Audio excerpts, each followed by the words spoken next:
Oh, that? I cleared it out because it was in the way. Starting today, this is my room. Standing in front of me was my younger sister, Madison, who said it without even a hint of guilt. Behind me stretched what used to be my son Aaron's room, completely transformed. My sweet baby boy had been born just 6 weeks earlier. Before he came into this world, I had poured my heart into creating a sanctuary just for him. The soft cream-colored wallpaper had been painted over in a garish pink, and where the crib once stood now sat an oversized vanity.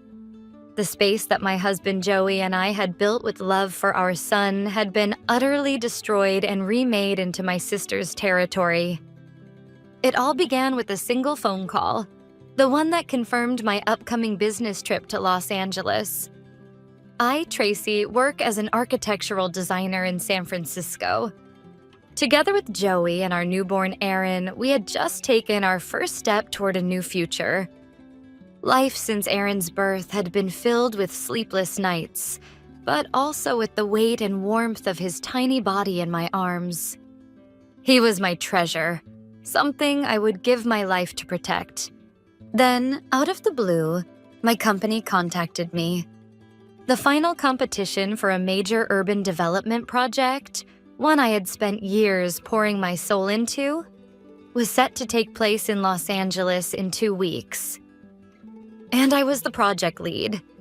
It was undeniably the biggest opportunity of my career. However, I now have a newborn, Aaron. This can't be happening. Why now? It's too soon. I pleaded weakly over the phone. My boss tried to persuade me. Tracy, no one else can do this. This project is your baby, isn't it? Seeing my hesitation, Joey gave me a firm push forward. Tracy, this is your dream. Don't worry about Aaron. Mom and I will take care of everything. Go win your battle. His words, along with my mother-in-law's warm smile when she came to help, gave me the strength to push aside my guilt and nod. It was only a 4-day, 3-night trip. Still, it was the first time I'd be apart from Aaron. On the drive to the airport, I kept staring at the photos of my son on my phone, swallowing the ache in my chest each time. The presentation in Los Angeles was a miraculous success. Thunderous applause and praise from the clients echoed in my ears. But I couldn't stop thinking about Aaron. Instead of basking in the moment, I immediately caught the next flight back to San Francisco. Before heading to Joey's parents' house, I decided to stop home first to drop off my luggage. A message from Joey came in. Aaron's fast asleep. Good job. Relieved by that short line, I reached for the front doorknob. The moment I turned the key, I froze. The air was different. Normally, the second I opened the door, I'd be greeted by that sweet blend of baby powder and milk, Aaron's scent. But now, it is gone. In its place was a strong floral perfume I'd never used before, hitting my nose sharply. My heart thudded with unease. As I stepped into the living room, the sense of wrongness grew. On the table were unfamiliar fashion magazines and a half-finished mug. With my chest tightening, I was drawn down the hallway toward Aaron's room. Slowly, I opened the door and was left speechless. The nursery had been completely transformed. And there, standing as if it were the most natural thing in the world, was Madison, the one responsible for this mess. Madison, why are you here? This is Aaron's room. Where are all his things? I forced the words out through my confusion. Madison just gave a short, mocking laugh and said she'd cleared it out because it was in the way. I felt the blood drain from my face. All the carefully chosen items Joey and I had picked, imagining our son's little face as we did. It was all gone. She had disposed of them without permission. My vision burned red with fury. Are you out of your mind? You can't just break into someone's house and... Don't make it sound so bad. I got permission from Mom. I'm moving in next week. She didn't tell you? Mom?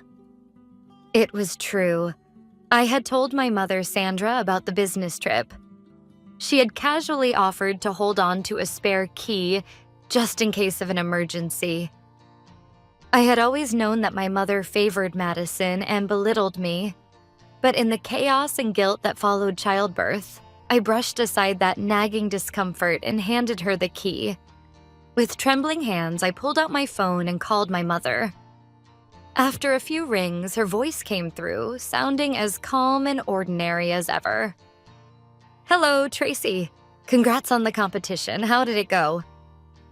"Mom, explain right now. Why is Madison in my house? Why has Erin's room become hers?" In response to my desperate cry, she sighed and said, "Oh, that. I gave her the key. Madison's going through a lot right now. While you're out there succeeding at work, she's struggling. Letting her use the room for a little while won't hurt. We're family. We need to help each other." Something inside me snapped. Help each other? This was not something that could be dressed up with such pretty words. She had trampled on my newborn son's sanctuary without a shred of guilt. It was simply unforgivable. "Mom, what are you saying? This is a crime. She entered my house without permission and got rid of my son's things without my consent. Do you understand how serious that is?" "Oh, don't exaggerate, Tracy. You're being too sensitive. Baby things can be bought again. Madison, on the other hand, can't even afford rent right now. You have Joey, a wonderful husband, a lovely house in San Francisco, a thriving career. You have everything. Sharing a little with your less fortunate sister won't kill you." Her words triggered a flood of memories. It had always been this way. Anything I worked hard to earn, my mother saw as fair game to hand over to Madison. The fountain pen my grandmother gave me to celebrate my college acceptance. The designer coat I bought with my very first design fee. One by one, they ended up in Madison's hands. Each time my mother would say, "You're the older sister, be patient or you'll have another chance." And each time I swallowed my frustration to keep the family peace. But this time was different. This wasn't about pens or coats. This was about the dignity of my son. Enough. The words left my mouth cold and sharp, stripped of all emotion. There's nothing left to say. I hung up abruptly and turned to face Madison. She was lounging on the sofa, watching my despair with a look of amused satisfaction. "Get out, right now. Get out of this house." "No, I told you. I'm moving in next week. Most of my stuff's already here." "I'll call the police." "Go ahead. I'll tell them I have Mom's permission. I wonder how seriously they'll take a little family squabble." She laughed triumphantly. Her smug face made my blood boil. And just then, my phone buzzed with an incoming call. The screen lit up with Joey. "Hello, Joey." "Hey, Tracy. Are you back in San Francisco?" "You did great. Listen, Aaron just woke up. He drank his milk, but he's looking around for you. Can you put me on speaker so he can hear your voice?" Hearing my husband's gentle voice and Aaron's soft fussing in the background instantly cooled the raging fire in my head. Right, I'm his mother. My priority now wasn't hurling insults at the infuriating woman in front of me. It was getting to my son. "Got it. I'll be there soon." I gave a brief reply and hung up the phone. Then I grabbed my handbag and turned my back on Madison. "Oh, running away already." Behind me, I heard her mocking voice. "I'm not running away. My son needs me, and honestly, I can't stand breathing the same air as you right now. But remember this, Madison. You will pay for what you've done." With that, I left the house that no longer felt like home. This wasn't retreat, it was a strategic withdrawal to prepare for my counterattack. But above all else, my son came first. With that thought, I hailed a taxi and headed to Joey's parents' house, where Joey and Aaron were waiting. The moment Joey opened the door and saw my face, his expression stiffened. "Tracy, what happened? You're pale. Aaron's just in the bedroom with Mom." Before Joey could finish his sentence, I buried my face in his chest and broke down in tears. The sobs poured out of me like a dam had burst. He didn't say a word. He just held me tightly and rubbed my back as I cried. In the living room, his mother handed me a warm cup of herbal tea, her kindness wrapping around me like a blanket. My voice was still trembling. I told them everything. About Aaron's room that had become unrecognizable. About the baby items that had been thrown away without permission. About how my mother and Madison had conspired together. By the time I finished, Joey's face was completely expressionless. But I could see it. That quiet, controlled anger burning deep in his eyes. He sat down beside me in silence and took my hand in his large, warm grip grounding me. "I see. So that's what happened. You went through all that alone. You did well, Tracy. It's okay now. From here on, I'll fight with you." His voice was gentle, but each word carried the weight of steel. His mother's lips trembled as she whispered, "How could they? This is unforgivable." Joey exhaled deeply and turned to me. "Tracy, if we let emotions take over, that's exactly what they want. We'll gather evidence so solid they won't be able to talk their way out of this." With that, he pulled out his smartphone. "Fortunately, our security system saves all footage to the cloud. Let's start by analyzing what they did." He opened the home security app connected to the cameras in our house. The system automatically recorded any detected motion and stored it in the cloud. We sat together on the sofa and started playing the footage from the time I was away. The images on the screen left us speechless. Just 1 hour after I'd left for the airport, Madison and my mother appeared on camera, lugging in large trash bags. They looked at each other and laughed loudly as if sharing some private joke. Then they began hauling out the crib rails and unopened boxes of toys from Aaron's room, treating them like garbage. The footage sped forward, showing the next day. Unfamiliar workers arrived, painting the walls and bringing in the vanity. Madison was clearly in charge, giving instructions like the lady of the house. Occasionally, she and my mother were seen sipping tea together, laughing as if this were their grand project. In those recordings, there is no trace of me or my son. We simply didn't exist in their minds. This wasn't some impulsive act. It was a meticulously planned takeover of our home, executed by my mother and sister while I was away. When the video ended, Joey muttered quietly, "I won't forgive them. Ever." It was the lowest, most furious tone I had ever heard from him. I felt the exact same way. My sadness had long since burned away, leaving only cold determination. Joey began backing up all the crucial security footage to his computer. Beside him, I scrolled through Madison's social media. What I found went far beyond what I'd imagined. 2 weeks until D-Day. Everything's ready to take over my sister's castle. She got crazy after giving birth and she's going on a business trip. So hilarious. I wonder how I should get rid of all that baby junk. LOL. High-end baby gear sells for a good price. Gonna treat myself to a new bag with the extra cash. Isn't the pink wallpaper so cute? This is my room now. I can already picture her devastated face. Each post documented the progress of her plan, dripping with arrogance. This wasn't just some messy family drama, it was a calculated, malicious act, a crime in plain text. The post started 2 weeks before my trip was even confirmed. The moment she learned about it, Madison began plotting this invasion. And when I saw my mother, Sandra, had liked one of the posts, I let go of any last illusion I had about blood ties. "Joey, look." He calmly screenshot every single post, then squeezed my hand tightly. "Good job, Tracy. This is perfect. There's no way they can talk their way out of this now."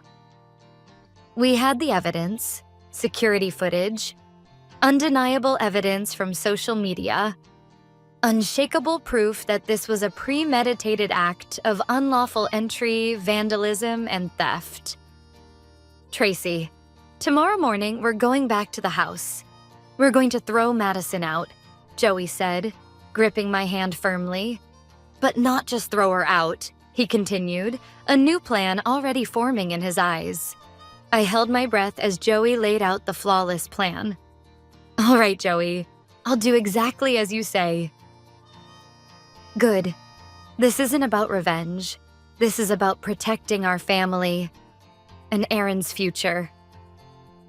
That night in the guest room his mother had prepared for us, I lay beside Aaron for the first time in what felt like forever. Watching his tiny, peaceful face as he slept, I made a silent vow. I would do whatever it took to protect this child's future. The next morning, we left Aaron in Joey's mother's care, then quietly got into the car and drove toward our house. When we arrived, Joey met my gaze and gave a firm nod. "Ready?" "Yes." I took a deep breath and, just as planned, started the voice recording app on my phone. Joey opened the door quietly and we stepped inside. There she was, Madison, sitting on the living room sofa, eating breakfast while watching TV. When she saw us, she didn't even look surprised. Instead, she smirked. "Oh, you're back. Perfect timing. Can you take out that trash for me?" That was my cue. I pressed the call button on my phone. The number was, of course, the police. "Hello, police. I need help. There is an intruder in my home." The calmness in my voice was enough to make Madison's confident expression falter for the first time. "What? You actually called the police?" "Yes, I did." I hung up and pointed my phone at her. "I told you, I'd make sure you pay for what you've done." "Don't be ridiculous. I have Mom's permission. This is a family matter." Joey stepped in front of her, his voice low and steady. "We recorded everything you did here. The security cameras saw it all." He pulled out his phone and cast the footage onto the living room monitor. There it was, Madison and my mother laughing as they hauled out Aaron's things and destroyed his room. "Why, how?" Madison stammered as her face turned pale. "There's more," Joey continued. "All you posted on social media about your plan." One after another, Madison's malicious posts appeared on the monitor. There was no way for her to talk her way out of it anymore. "Well, Madison," I said coldly, "do you still think this is just a family issue? What you did was premeditated trespassing, vandalism, and theft. That's a crime." Before long, the sound of sirens echoed in the distance. 2 police officers arrived and calmly assessed the strange scene inside, comparing Madison's incoherent excuses with the airtight evidence we presented. As they reviewed the security footage and the social media posts, their expressions grew increasingly stern. "This is clearly premeditated and malicious," one officer muttered. "This goes far beyond a simple family dispute." One of the officers muttered this, then turned to Madison and spoke in a firm, authoritative tone. "Your mother's permission? That has no legal standing. You are unlawfully occupying someone else's home and have damaged their property. You'll need to come to the station to give a full statement." Defeated, Madison crumpled to the floor. From the window, Joey and I watched in silence as she was led away in the back of a police car. Later, the police informed us that she had been released after questioning, but that didn't mean she was off the hook. Far from it. This was only the beginning of a fight to restore Aaron's dignity and make sure nothing like this would ever happen again. The next day, we knocked on the door of Watson, our lawyer. After reviewing all the evidence, he folded his hands and spoke gravely. "This is appalling. This isn't just an emotional family conflict. It's a calculated, malicious criminal act." We nodded firmly at his words. "You've already contacted the police, but have you filed formal criminal charges yet?" he asked. "Not yet." "Then let's begin immediately," Watson said decisively. "Tell me," he continued, "do you simply want to remove your sister from the house, or do you want to hold her fully accountable for her crimes under the law?" I didn't hesitate. The latter. I want her to understand, down to her bones, just how unforgivable her actions were. And I want to make sure she never shows her face in front of us again. "Then let's use every legal measure available," Watson said firmly. "First, we'll file criminal charges. The charges will be unlawful entry, property damage, and theft. With the evidence you've provided, prosecution is inevitable. Her claim of having your mother's permission holds no weight in court. The house belongs to you. Any action taken against your will is illegal." He continued, "Next, we'll pursue a civil lawsuit. This will cover the costs of restoring the nursery, compensation for the baby items that were sold without permission, and most importantly, damages for the emotional distress you've suffered. The fact that this harm was inflicted on a mother so soon after childbirth will be viewed as extremely serious." Watson then suggested filing for a restraining order. If granted, Madison would be legally barred from approaching us or our home. "And regarding your mother?" Watson paused briefly, choosing his words carefully. "The fact that she handed over the spare key could be considered aiding and abetting your sister's crimes. Legally speaking, it's possible to charge her as an accomplice. How would you like to proceed?" "To sue my own mother." The weight of those words made my heart waver for just a moment. She was, after all, my only mother. But the image that flashed through my mind was the security footage. Her laughing alongside Madison as they hauled away my son's things like trash. "Please do it," I said, forcing the tremor out of my voice. "I want her charged as an accomplice. She must be held accountable for what she's done." Joey squeezed my hand tightly, his warmth silently telling me, "You're doing the right thing." By the time we stepped out of the law office, every trace of hesitation in my heart had vanished. What lay ahead would be a painful battle, a severing of blood ties. Many people would probably call us cold or accuse us of being heartless for taking legal action against our own family members. But that didn't matter. I'm a mother, and as a mother, I will protect my son from any form of malice, even if I have to stand alone to do it. Thanks to Watson's swift action, the legal process moved with astonishing speed. The criminal complaint was officially accepted, and both Madison and my mother received formal summonses from the police. That night, my phone rang loudly. The name flashing on the screen was my mother's. I declined the call once. Seconds later, it rang again. Relentless, I answered. This was a ritual, a necessary final step. "Hello? Tracy, what have you done? The police contacted me. You filed charges against me and Madison? How could you?" Her voice was exactly as I expected, hysterical. "I simply told the truth. You both committed crimes. And now you'll be judged by the law. That's all there is to it. Crimes. Helping family is a crime now? We're family, Tracy. We're mother and daughter. How could you do something so cruel? Family. I let out a cold laugh. Do you really have the right to use that word? You destroyed your newborn grandson's room without hesitation. You shredded my heart to pieces. And now you want to talk about family? Madison isn't to blame. She was desperate. She was just jealous that you have everything. You should forgive her. I won't. My voice was low, steady, and utterly unwavering. I have no reason to forgive. You both crossed a line that can never be uncrossed. Please, I'm begging you. Withdraw the charges. If this goes on, Madison could end up in prison. Please, Tracy, I'm begging you. Her sobs echoed through the receiver. The old me might have faltered at that sound.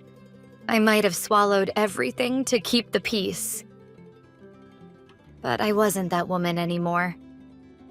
In my arms, my son Aaron slept peacefully. I was his mother.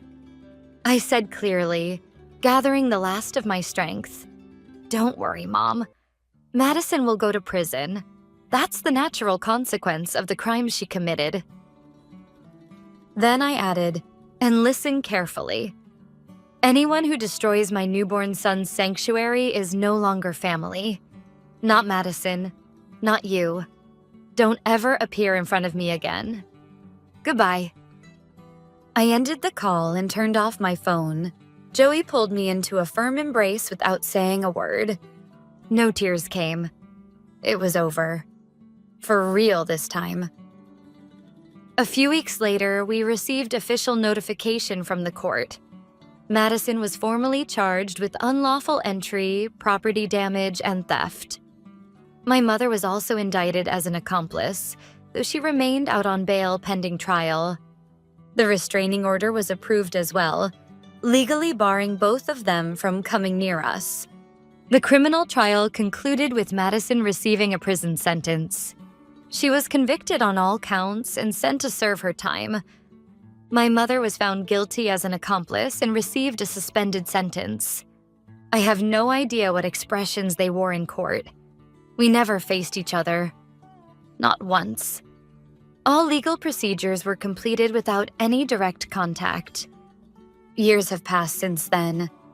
Aaron's room, which had once been utterly destroyed, was quickly restored and made even more beautiful than before, with the help of professional contractors. Today, it's no longer a nursery with a crib. The walls are decorated with his colorful drawings, and the floor is scattered with toy cars and train tracks. It has become a lively little boy's kingdom. Recently, an aunt from our extended family told me about Madison and my mother's current situation.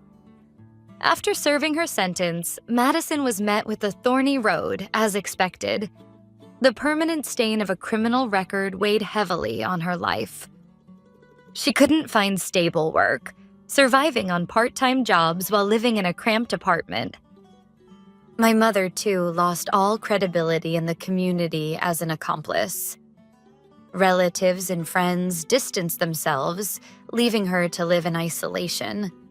The damages awarded in the civil case remain a heavy burden they'll carry for the rest of their lives. Hearing all this, my heart felt strangely calm. No joy, no pity, just a distant sense, as if these events belonged to another world entirely. I turned my gaze toward the living room, where Joey and Aaron were laughing and playing together. Watching them, I thought, from the depths of my heart, blood ties alone do not define family. True family is made of souls bound by mutual care, respect, and an unwavering will to protect one another, no matter what.